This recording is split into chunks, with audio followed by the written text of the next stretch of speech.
All right, welcome back everyone to the Responsible Conduct of our series. Our presenter today is Keith Pickett, and he's going to be speaking on biomedical literature research and publishing. Keith is the research support, web resources, and education librarian at Tulane's Mattis Library of the Health Sciences. He provides research, reference, and user services, evidence-based medicine resources, tools, and training, research support in biomedical resources, tools, and data management for departments, programs, and the library user community in the health science.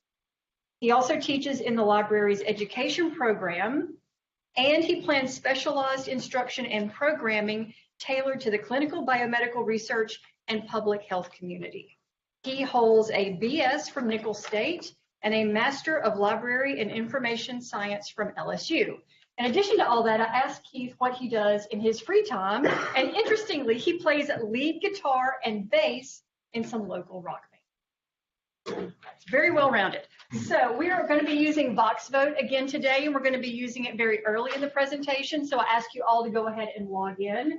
It's live.voxvote.com. And for those of you on the Uptown campus, I know you can't see our screen, so your PIN is 99802. And I will turn it over to Keith. All right, great. Thank you. I'd like to thank Lisa and Brian for this opportunity. This is awesome. Yeah. Thank you for coming. I'm very excited and I'm very nervous. Everybody uptown and across the lake gets to miss out on my stress sweat. So, consider yourself lucky. So yeah, we'll go ahead and get started. My name's Keith. I work at the library. I've been really hoping to do a presentation before this group pretty much since I started working at Tulane years ago. So before I get rolling with the actual presentation, since I never get this opportunity, I want to tell you a little bit about Rudolph Mattis Library. Because we're on Team Mattis here. The library actually dates back to the founding of the Medical College of Louisiana in 1834. The first mention of the library itself was in the faculty minutes of the college in 1844. Some of our furniture dates back to this time as well. So just to put that in perspective, the university itself wasn't endowed by Paul Tulane until 1884, which included the Medical College of Louisiana. So the library is actually 50 years older than itself. There's your fun fact.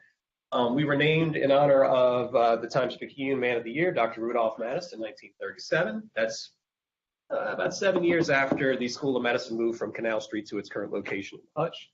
Last year, we had over 289,000 people walk through the door. Even though we have a small space, we do have a lot of stuff.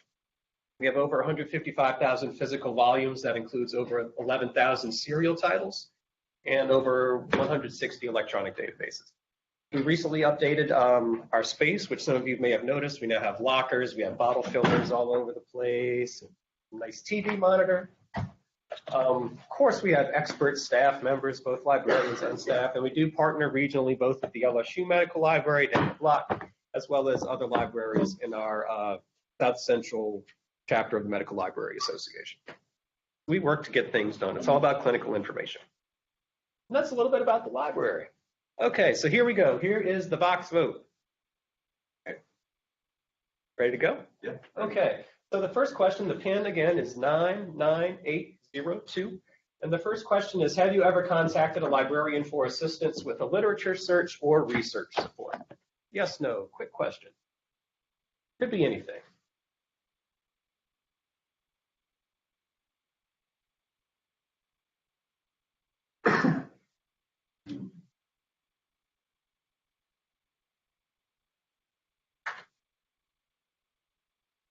So far.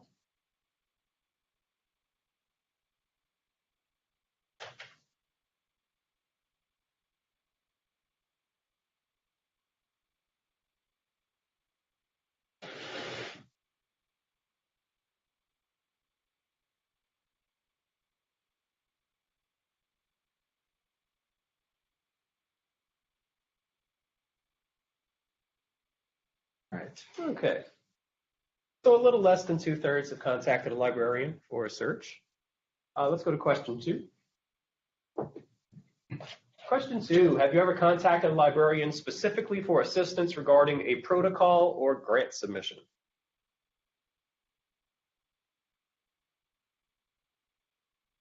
Grants require literature searches, and protocols, particularly ones dealing with animal research, require a literature search looking for alternatives.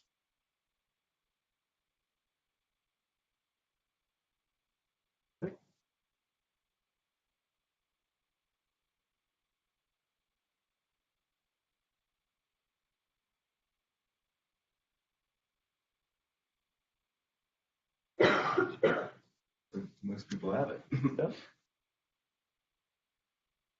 Looks like most people haven't, but hopefully this presentation will inspire you to contact us and take advantage of what is the most underutilized resource on campus.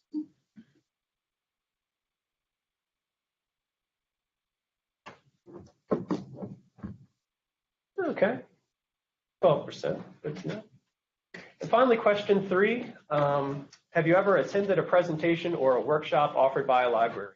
It doesn't have to be a Tulane librarian, just have you ever attended a workshop or a presentation, maybe in your department, maybe at the library.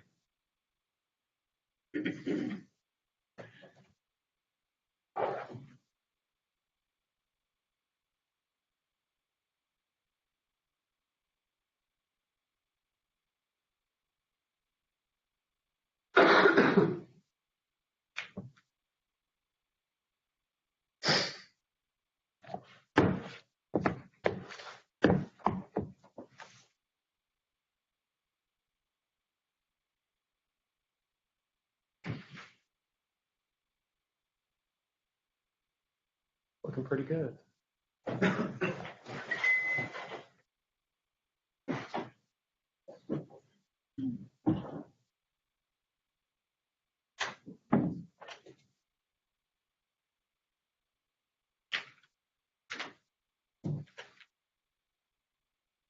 All right, 80%. Thanks to everybody who voted. I'm going to selfishly assume that because a lot of people have attended presentations that our workshops are so good, you don't have to contact us for literature. I'm going to keep telling myself that all night. Okay, so let's get rolling here. This is the agenda for the presentation. We're going to talk a little bit about research literature, some good literature practices when you're doing some literature researches, some issues dealing with publishing, open access, impact factors, a little bit about plagiarism, because that's very important. We need to talk about that. And finally, if there's time, we're going to blaze through some library resources and services just to increase your awareness of what we offer here. Okay, and why is it so important to have good literature searching skills, even though we do have expert librarians available 5 days a week? Why is it important to just have good literature searching? First and most important, it'll save you time and money. Particularly if you're putting together, an article, book chapter, or any kind of protocol or grant submission, you're going to have to do a literature search, and the longer it takes you, you're going to save time if you have good skills, and time is money, so you're going to save money. Particularly when it comes to grant protocol submissions, dealing with IACUC boards, you need to have those animal alternative searches, and if the IACUC board rejects it, you then need to go and redo the search, and that can hold up your funding. Secondly, it can overcome some inherent obstacles that people face when they're dealing with professional information resources. I'll talk about those in a second. But finally, believe it or not, good literature searching skills actually has been proven to save lives. This is the big thing that I was taught in graduate school. This is the big Johns Hopkins case that was reported in the Baltimore Sun from 2001. Basically, they were going to do a drug trial, and they went and they did a literature search, and they took it back to about 1960, is as far back as they bothered to look. And they said, oh, well, we can't find anything in the literature that says that this drug is toxic. Let's go ahead and start the trials. And patients started to die. And they figured out, when they were figuring out what's wrong, there was a bunch of literature that was produced in the 50s that said this drug is toxic, never use it in this situation. And because it was deemed toxic, nobody ever did any other research on it. So if they would have gone back just 5 more years, they would have found 2 or 3 landmark articles that would have immediately halted the trial, and Johns Hopkins wouldn't have gotten sued.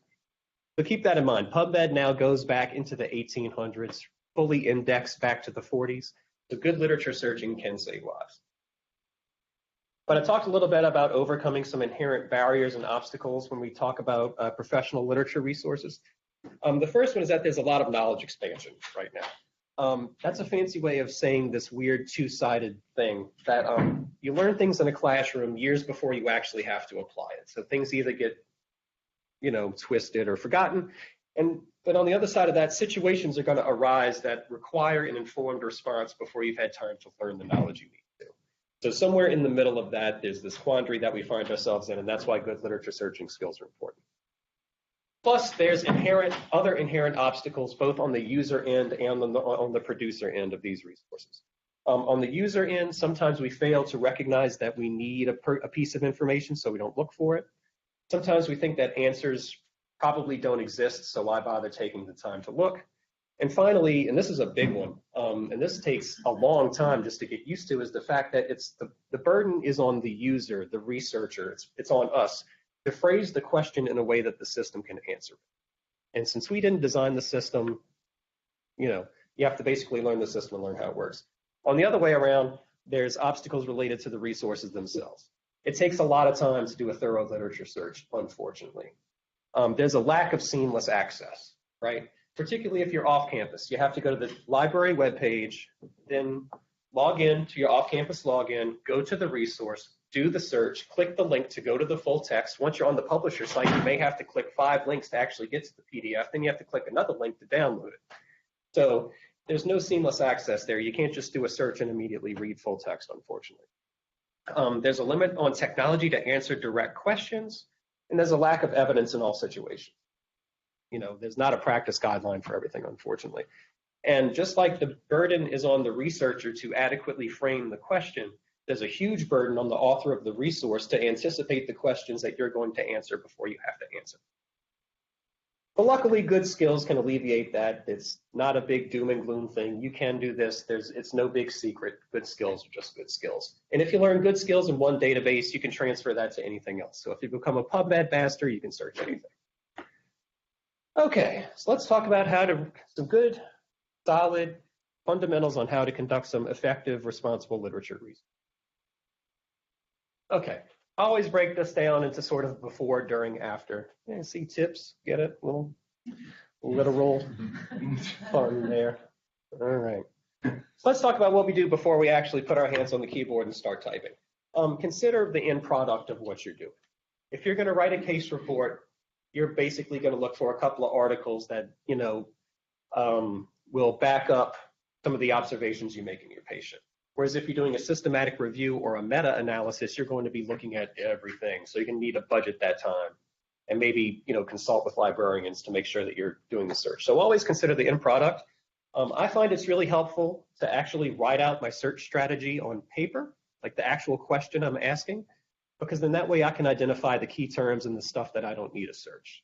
Something magical happens when you actually write something down. It activates both sides of the brain, and you can think of things a lot more clearly than if you just went to PubMed and started typing. So yeah, you can identify those keywords and phrases on the front end, and less is more. If you can summarize your question in the least amount of words possible, that's what you're going for, because every word you put into a search box makes your results set smaller and smaller and smaller. And you want a big pool to choose from. You don't want anything excluded. Once you have those keywords and phrases, think of any synonyms and alternative spellings. The British and the Americans can't decide on how to spell pediatrics and orthopedics, so you kind of have to think of that together. And then once you've got a good search strategy, you've got your words together, you can start identifying the resources that you want to search. And no single resource is best. PubMed's a great example. PubMed has 28 million peer-reviewed articles and other junk in there too. It's a great database. It has a lot of stuff in it, but it has a lot of inherent flaws, okay? It's an NIH database, so its stock and trade is NIH-funded research. It's very North American-centric because it's a US government product. So a lot of things that are from other countries may or may not be in there. It has a very strict biomedical focus, so some things dealing with allied health and bench science and stuff like that will not be in PubMed. There's journals like Nature, to where even not every article in Nature is in PubMed. It has to be biomedical. So you may need to look at, some clinical tools. Maybe you want to search UpToDate, Dynamed, some warehouse databases like Clinical Key, books for foreground information. You may need statistics, and you may need to consider some multidisciplinary databases like Academic Search Complete or some of the allied health databases. Even though it says allied health, don't think it has no application to clinical medicine. Nurses write, and they write about everything, and it's peer-reviewed. And gray literature. Gray literature is sort of the not so great index things, maybe reports that hospitals put out, reports associations put out, but you can still find some really good information there. Graylit.org is basically the website. It's put up by the New York Academy of Medicine, and it's a really good database. Then you can start to identify your initial inclusion and exclusion criteria and limits for your search. And I have to throw this up there because it's a librarian presentation, depending on what you're looking for. This sort of goes up the chain of quality of evidence. So we start off with case reports, case control studies where it's one patient, one situation. Then we go up with cohorts where it's multiple people. Then we go into randomized controlled trials. So things that go under peer review start with journal articles. Journal articles, by and large, are going to report on the results of one or a group of clinical trials or some other kind of lab trial. Then we start to put all of those articles together to make some kind of critically appraised topic. This is your Dynamed, this is your up-to-date. And then at the top of the sphere, we have systematic reviews, meta-analyses, and practice guidelines.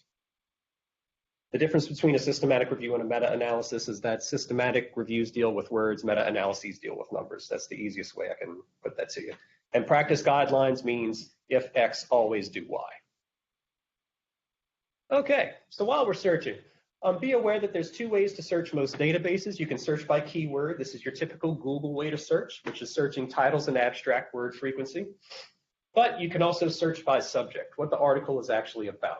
All subscription databases, with the rating exception of Google Scholar, has a thesaurus that you can search to try to find the appropriate term to search. In PubMed, this is called the MESH database. Has anybody ever heard of MESH dealing with PubMed? Basically, you can go into the MESH database to make sure that you're using the most optimal word in your search to get the most relevant stuff. So let's say if you're doing research on a nosebleed, you can go in there and put in nosebleed, and it'll tell you that the preferred term is epistaxis. So if you want to find things actually about nosebleed, you would search epistaxis, not nosebleed. Consider operators and wildcards. That's your ands, your ors. I am not a fan of the word not in a search, so never use not. I mentioned that you want to start broad and then use the functionality and the tools of the database to narrow the search for you, because the less words you use, the better. Databases also have a lot of special tools that you might want to take advantage of. You can create a personal account in pretty much any database where you can use special limits. You can find related article features. One good thing about personal accounts in databases is that after you have a search that looks really, really good, you can create search alerts to where, say, PubMed or Embase or whatever database will then rerun the search for you every week, every 2 weeks, and then send you through email any new articles that fill your criteria. So you really only have to search once, then you can let the database do the work. It is very, very important that you keep detailed records of what you searched, how you searched it, and when. Excel spreadsheets are great for this. Keep your search terms, your number of results, and the dates that you did your search. The more information, the better, because when you go to write that methods section of the article, you're going to want to have all that material at your disposal. Where if it comes back from peer review, the review board wants a little bit more information about your literature search. You don't want to have to go digging through your Chrome history to find out when you did your literature search. You want to have all that information on the front end. And we always encourage that you export and organize your citations using a citation manager. Tulane offers RefWorks and EndNote. They're both cloud-based, but there's others, Zotero, Mendeley, stuff like that. It doesn't matter which one you use. They all do the same thing. They collect, organize, and give you a product, but just use one of them. Don't rely on index cards like back in the 90s. And now that you have your results, you've got your big list of 200 articles, what do you do? First thing you want to do is deduplicate your results. I mentioned you're going to want to search more than one database. So if you have a really good search string, hopefully you're going to get the same landmark articles over and over and over. That means you have a good search, right? All the citation managers have a deduplication feature. If you ever wonder which one you should keep, it's the one with the page number. Publishers love page numbers. Double check the citations that you're going to keep for accuracy. If they are EPUBs or something that's electronic, maybe before the actual article came out, you may want to see if you have to update the reference to put a page number in there. And of course, keep records of everything, because that methods section is not easy to write. And then once you've got everything, you can start appraising your results. And critical appraisal really is appraisal. It's really critical. Of course it's appraisal. This data is actually about 3 years old now, so these numbers are probably low. that the results of about 75 clinical trials are published every day and 11 systematic reviews are published every day. Everybody wants to publish a systematic review. So more and more people are publishing them. So how do you know which ones are actually good? You can go to the Cochrane review. Those are the ones that have the most rigorous standards for systematic reviews, but a lot of other places publish them too. So you're going to need to go through things with kind of a keen eye. So most research findings are false. The peer review system itself is susceptible. A couple of years ago, there was an engineering journal that had to retract over 130 articles from an 18-month period because the peer review board was colluding amongst themselves to knock out their competitors' research. Huge embarrassment for the journal. Don't think it doesn't happen. The big problem, and this is something that is just an endemic problem, is that negative results are almost never published in the literature, which a lot of times it's just as helpful and sometimes more helpful to know that something doesn't work in a situation than to know that it does. And this is particularly a problem in trials that are funded by industry. You can see the things, most randomized controlled trials are funded by industry, and industry-favored studies are more likely to have favorable results. And this is where we get into publication bias. This is stuff that actually happened. This is from an article about 10 years ago, that these are ways that you can twist the results to, you can twist your data to get the results you want and get it published. You can conduct trials against treatments that are known to be inferior or against toxic doses or ineffective doses. You can switch your endpoints around. You can use multiple centers and pick and choose the ones you want. So there is sort of a problem here, and you need to remember that when you're going through this literature, that maybe some of this stuff, there's something going on here beyond the words. And it comes worse with clinical trials because these do take times to come out. Only about a third of the results are published within 2 years of the study's completion, and about a third of them are never published because they're negative results. You know, a big pharmaceutical company doesn't want to publish a bunch of articles that say that its products don't work. And there's actually a big case of this, a big pharmaceutical company. This is from New England Journal of Medicine, by the way. They had 74 trials, and it was split, true positives and true negatives as a result of those trials. Only 3 negative trials were published. All the true positives were published. And then 11 of the negatives were published with misleading results. So while the actual trial was split, it was 48-3, which makes it seem like an overwhelming positive clinical trial. It was an antidepressant trial. And this is a slide. I'm just going to blast over this. This is just about it's about people cranking out systematic reviews, and that the quality really isn't there because the methodology is kind of lax. But we have resources at the library to help you with this. We have a lot of books that'll sort of help you, guide you through the critical appraisal process, Insider's Guide to Clinical Trials, Studying a Study, and Testing a Test. But for my money, and I'm a librarian, so I'm broke, the best tool out there is BMJ, and it's freely available. All you have to do is Google BMJ, how to read a paper. And it is a fantastic resource. You see the kind of things we have here, like how to interpret different kinds of studies. I'm horrible at math. Statistics for the non-statistician. I must have read that 35 times since I started working here. So this can really help you, and it's freely available. You can get to it from anywhere. And some other things you want to think about.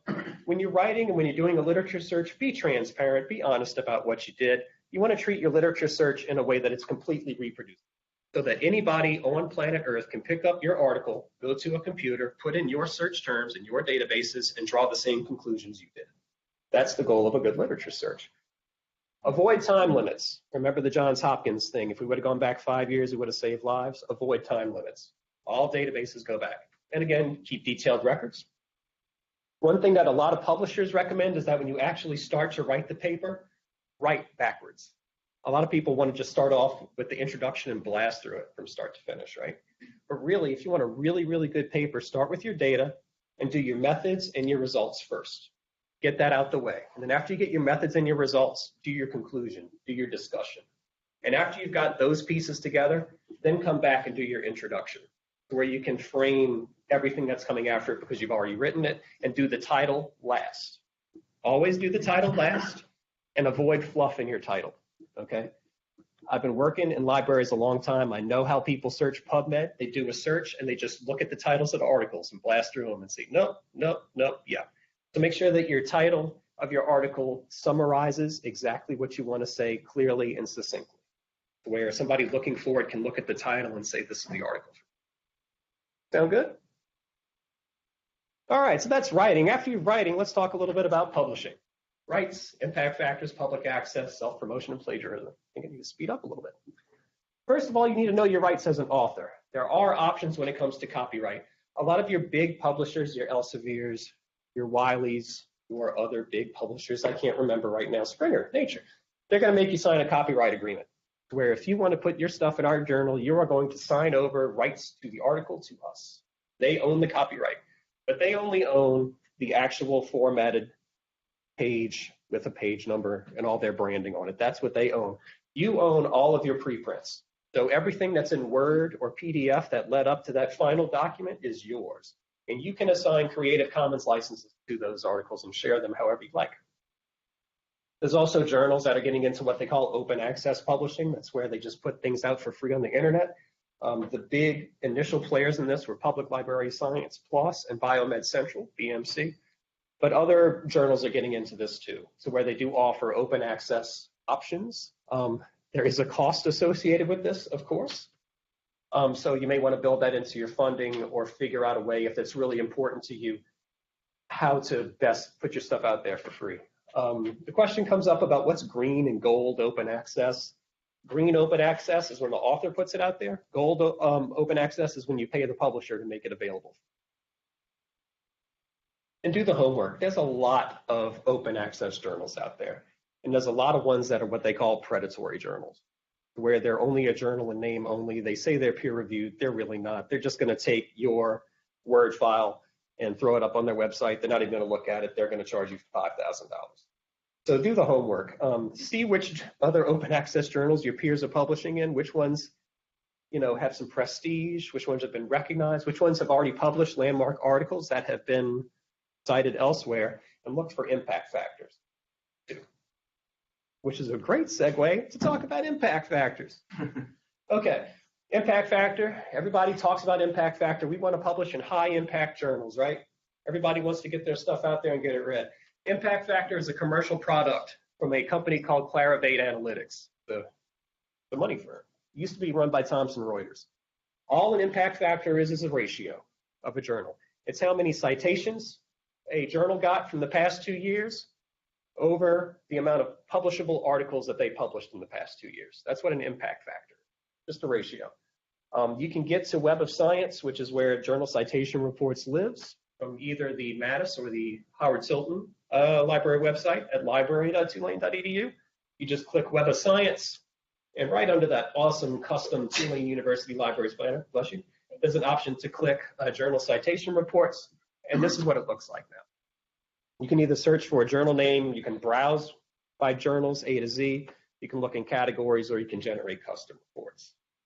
So if you want to look up, you can either go to the publisher website to get it, or you can go to Web of Science and put in your field and see the list of journals rated by impact factor. Sounds pretty good, right? Everybody wants to publish in a high impact factor journal, but there's characteristics that high impact factor journals have, all of them. These are your well-recognized journals, right? These are the ones that everybody knows. This is your New England Journal of Medicine, Annals of Internal Medicine, JAMA, Science, Nature, big stuff. This one everybody knows. These are journals with general appeal, okay? So they're going to actually try to get the maximum amount of possible readers out there. I remember when I was a younger person in the doctor's office, being able to pick up a copy of that 10-year-old copy of JAMA sitting on the table, and I could read it. I mean, it's some of it's specialized, but it's meant to be readable by a lot of people. So because it's high impact, they get a lot of submissions. So they're very, very picky. So it's hard, it can be hard to publish in these journals, which is kind of hard because these are the ones that can be important for promotion and tenure for faculty sometimes, right? You want to publish in high impact journals. Your dean, your department head wants to get those citations up there. High impact factor journals can lead to marketing opportunities for the author, because if they find out, ooh, you got something published in New England Journal, let's do a little news story about them. Everybody wants to show it off. And we should always suggest that you submit your article to the highest possible impact factor journal. Even if it's the first article you've ever submitted, go ahead and submit it. If you think that it fits the criteria, go ahead. So that's your high impact factor journals. What about journals with low impact factors? Because there's, New England Journal of Medicine has a impact factor of around 80. 80 citations per article, but what about ones that fall into like, 2, 3, 4, 5? Does that mean they're not that good quality journal? No, doesn't mean that at all. These are still well-recognized, prestigious, high-quality journals.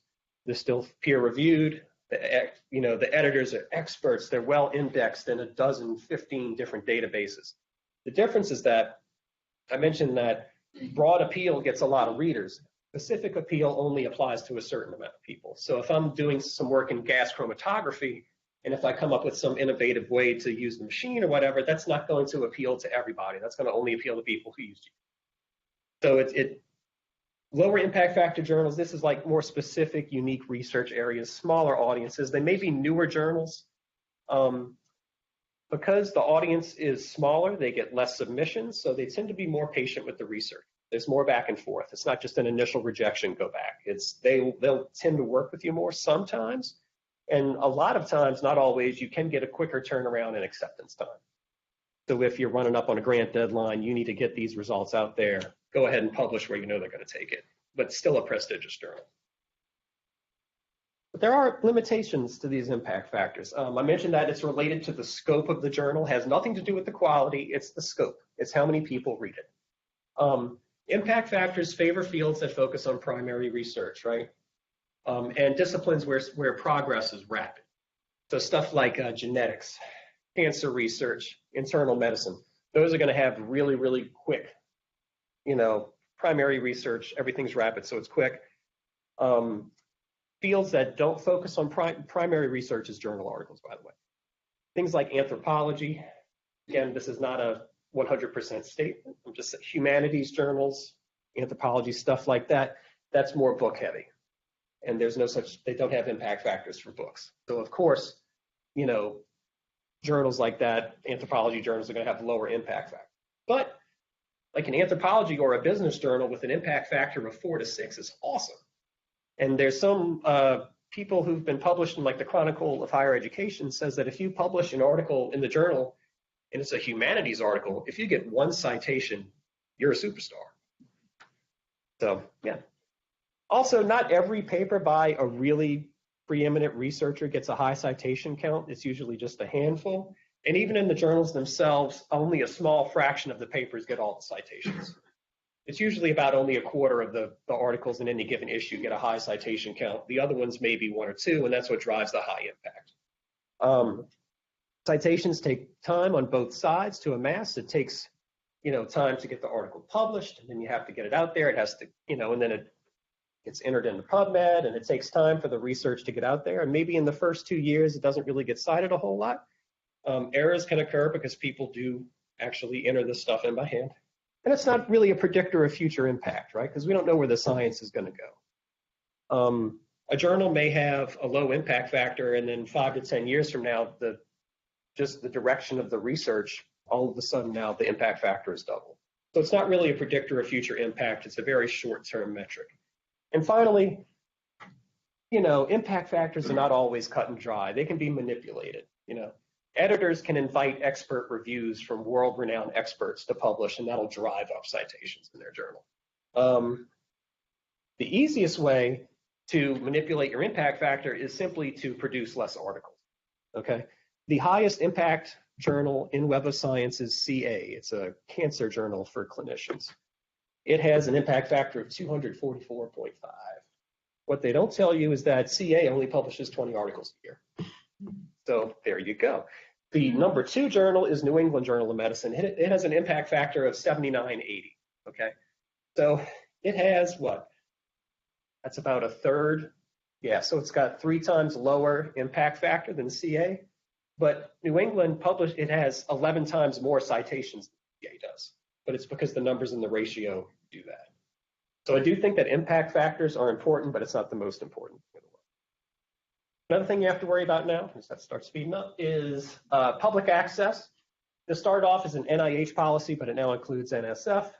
Basically, anything where you got direct funding from an NIH or NSF grant, contract, intramural program, whatever, you have to make that article freely available in PubMed Central no later than 2 years after the article is actually accepted by a journal. And you track this on the author end using the NCBI My Bibliography system. And we do offer assistance with this. We can help you with it. And you can link your My Bibliography to your ERA comments, and that's how they keep track of that sort of thing.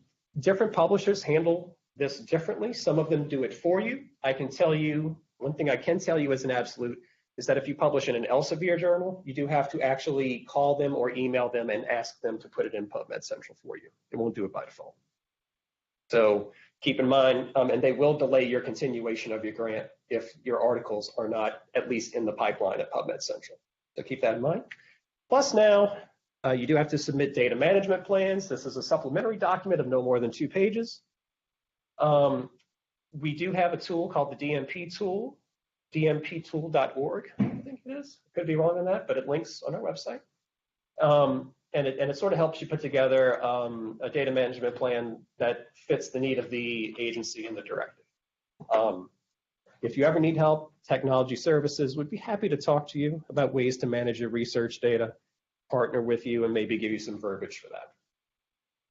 Okay, so after you've got your article, it's out there, it's published, we're going.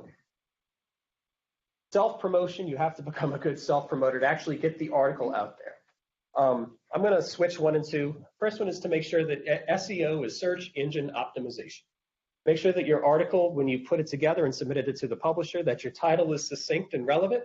You used relevant keywords that are both technical and non-technical, and that all of your tables and figures are adequately described using those same words, where Google can pick it up, Google Scholar. Name of the game. Utilize existing resources, get in touch with the Tulane PR office, just whatever you can do. There's someone in your department or in your school that's the promo person. Get out there. Share your preprints as much as you want to, because they do belong to you. Anything that's not formatted belongs to you. In-person promotion is really the best way to go. Of course, you want to get out there. If you have an article, get out there and present at conferences, maybe have a poster. Bring copies of the article with you, where if anybody stops, asks a question, you can just give them a hard copy. A good thing to do is if you have a feeling that your research is really important, go ahead and prepare a small paragraph research statement that's written at about an 8th grade level for any media out there, where you can explain the real world implications of your research in a way that actually affects people. Like tell the story. So your journal article is going to be highly technical, but you also want to tell the story in a way that anybody can understand it. So you may want to think about that. Also, utilize networks and social media. A lot of publishers now require authors to have an ORCID ID. That's a unique barcode that's just for you.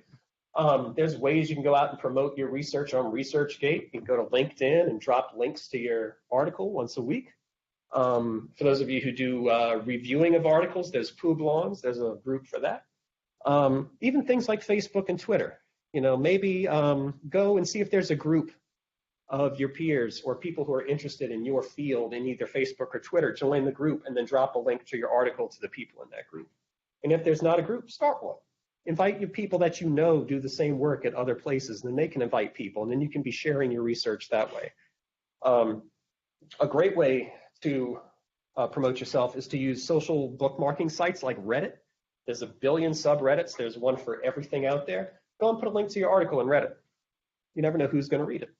And of course, you love it, you hate it, you live with it anyway, Wikipedia. Make a Wikipedia page for yourself. Go to the condition or whatever it is you're studying and drop a link to your article in there. As long as you're not spamming Wikipedia with too many links, they'll just kind of let it happen. All right, plagiarism. How much plagiarism can you get away with? The answer is none. Don't do it. So the one on the left, if you can't see it, is, are my own words being used? If you're using your own words and if it's your idea, then yay, you're not plagiarizing. If it's not your idea, you're plagiarizing, you have to cite it. If you're not using your own words, are they in quotation marks? Yes, boom, you're fine. Are someone else's words not in quotation marks? You're plagiarizing, put quotation marks around it, you're good. That's the easiest way I can say to do it. It's a slippery slope. Never turn out a paper, even Hamlet. Hey, can I turn in a paper without signing all sorts? No. So I know it can be kind of tricky, but there are ways that you can avoid plagiarism. The first is using direct quotations. So we're actually going to use someone else's words, drop quotes around.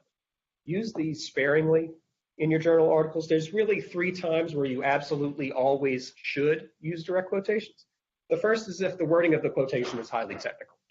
And if by paraphrasing it would lose some of that detail, you just want to go ahead and put it in quotes. The second is when it's really important to show exact wording. Interviews, what people said, when they said it. Things that a certain association may have said, some verbiage in a practice guideline or something. When it's important to show the actual words, do that. And third, if this is more for some liberal arts people out there, or maybe not, if you're analyzing or interpreting a particular written passage, by all means include the entire written passage, just to make sure that people can compare your conclusions with the original words. Okay. All right, and always use quotation marks for direct quotations. And finally, we'd like to call it the ICE method, is how you frame a quotation. ICE, it stands for introduce, cite, and explain. So introduce, you're going to want to introduce your quote using a single phrase that basically who said it, where it came from, what organization. According to Keith Pickett of Rudolph Mattis Library, introduction. Secondly, you're going to want to cite using an in-text citation and cite the original source. So as Keith Pickett of Rudolph Mattis Library said, do not plagiarize, quote, citation. And then E, immediately afterwards, explain the quotation and what it means in terms of what you're trying to say, what it's saying in regards to your topic and how it relates to your main point. So if you do that, you introduce, you cite, you explain, clear, no plagiarism. And it helps you bolster your argument, and you're not waiting until a paragraph later to say how this citation affects what you're trying to say. Yes? Just on that topic, so for example, if I'm doing a review article on a certain disease and there's practice guidelines for that, I want to put some of those practice guidelines like in a paragraph and not a table form. Mm-hmm. And I really don't want to change the wording because it's a practice guideline and I don't want it to be interpreted. Sure. And so I would cite it, but it's kind of awkward to put it in every, that all into quotation. So right. I'm just wondering, can you do that? Can you use their exact words, but then obviously cite it and according to the American Academy of Surgeons, whatever? You're going to want to check the style for whatever journal you're submitting to. Some journals, they're going to want you to put the quotes in anyway. But if the quote is over a certain word length, it's going to be indented on both sides. And then in some cases, if it's like that body indent, then you may not need to use quotation marks. But that's going to denote it as a direct quotation anyway. But you're going to always want to cite it. But if you're using someone else's words, even though there's a lot of quotation marks, use them anyway. That's something I'll be. Yeah, always check those instructions for authors. But I've never heard of anyone complain that, wow, this article is too well cited. So it would be something like, according to blank, in children less than 2 years of age, mm-hmm. You should only use this specific type of test.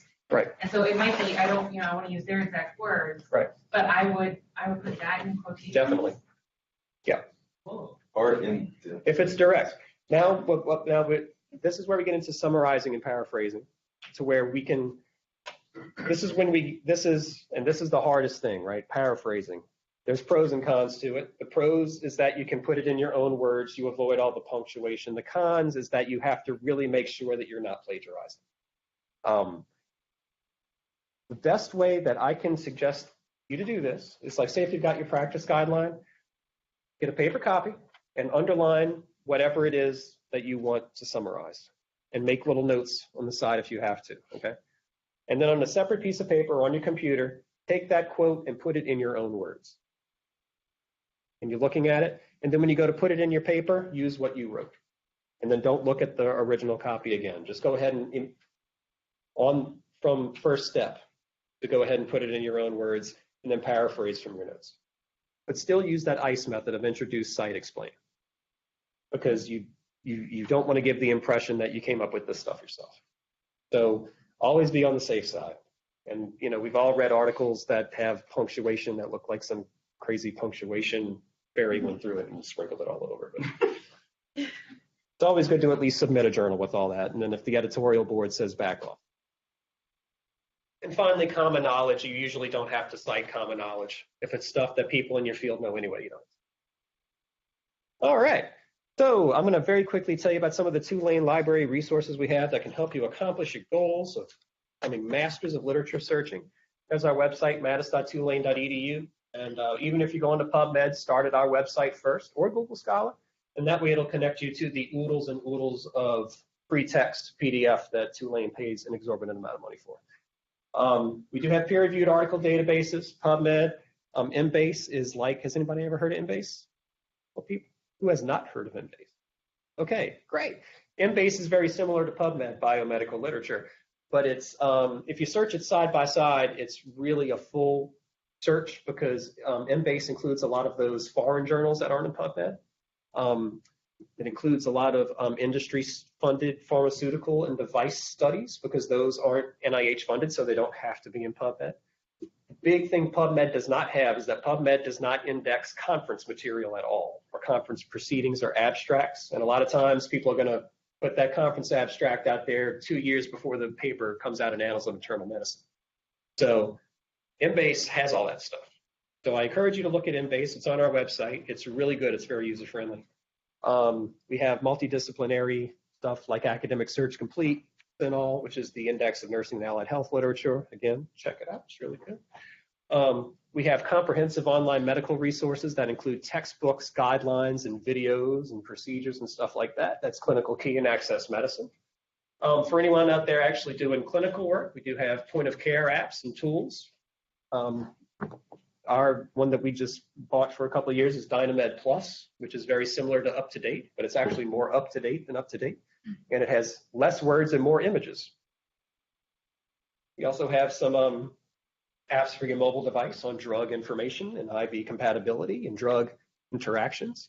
Even if you're not doing drug research, you might want to have a comprehensive drug A to Z drug information app on your phone. Over 1 million ebooks, specialty tools and databases for different departments, surgical tools, anatomy tools. We do have some databases that can help you find funding and grants. We have Foundation Directory Online.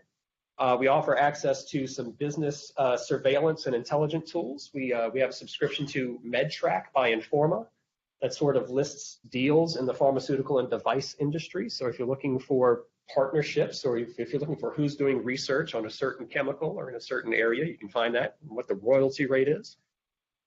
We offer citation management tools, as I explained. We have RefWorks and EndNote, but we can help you figure out any of them. And we do have a researcher services page that is going to be hopefully redesigned soon, so that's coming out. And finally, what we can do for you. The biggest service I want to tell you about very quickly is interlibrary loan. Tulane has a lot of stuff, but we don't have everything. But we can help you get stuff that we don't have through interlibrary loan. And it's very, very quick for biomedical stuff anyway. If it's a clinical need or if it's a rush request, you can call us and we'll get you that article as soon as possible, usually half hour. And here's my little spiel about interlibrary loan. I am well aware that there are places and ways and means to get journal articles that Tulane doesn't have, or even that we do have, but it takes you too many clicks to get to it. I'm well aware that there's subreddits, there's Google Drives, there's ways people share articles with each other. I'm not going to give you a big copyright spiel about that, but I will tell you that interlibrary loan is the canary in the coal mine for library collections. And if you are doing research in a field that is underrepresented with our collection, and if you're going to outside channels to get that information, we don't know that you need that stuff. So we're spending money on resources that you don't need, which if you went through interlibrary loan, if we saw a sudden spike in a certain journal, we just might go ahead and buy the journal. And then you're happy, we're happy. Also, if you're not using what we have, and if you're going through outside channels for that, our usage drops down and then things go on the chopping block. So even though it takes you a couple of clicks, I know it can be inconvenient, please use our collections, please use interlibrary loan. Of course, we provide top-tier research support from idea formation. We can help you do your search, put together your citation management for you. We can help identify journals that are publishing the articles that you're looking for, all that stuff. We provide instruction. We actually have liaisons for every department on campus that we work with. I mentioned we have study space and amenities. The Mattis Library is 24/7 with card access. And ask and you shall receive maybe. So if there's a tool that you think would be really helpful for your department or for your research that you think we should purchase, don't be afraid to come and ask. If it's important, we'll find a way to get that for you. And we make a lot of our decisions based on what people request. So if you want it, we don't have it, we can maybe get it for you. All right. Thank you very much for the invitation. I hope that that was of some value to you. I know it was very exciting and enthralling listening to a librarian talk for 45 minutes. Does anybody have questions for So Keith? happy to take any questions. Yes,